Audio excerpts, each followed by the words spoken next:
You know, it's funny.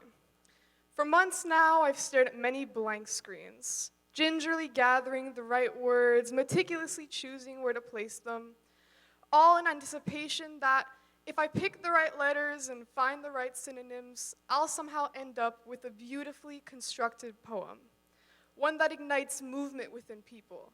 Because I don't expect explosive reactions. I produce in hopes that even if it's minuscule, something inside you is moved.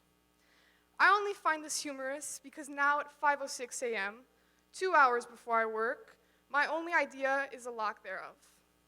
It's funny now because I remember spending the entire summer of 4th grade writing a book.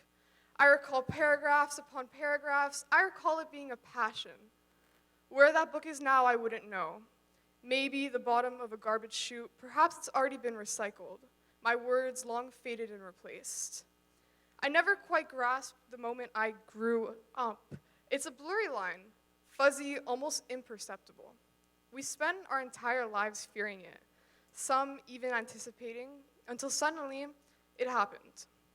From the eyes of an infant, growing up felt to me like a permanent vacation. The prospect is so exhilarating at first. Far from home now, you'll drink out of coconuts or explore vast new discoveries. You'll bask in the sun, the ones you love nearby. Hypnotized by the beauty of a different life, you fail to realize that you too are becoming different.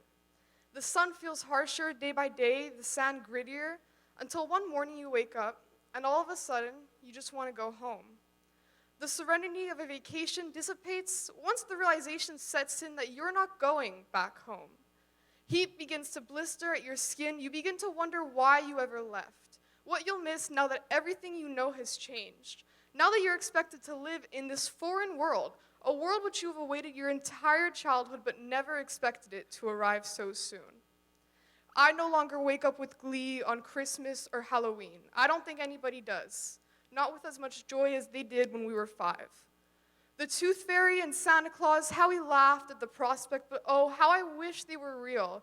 How I wish I could lose some teeth or go to sleep knowing I'd have someone watching over me.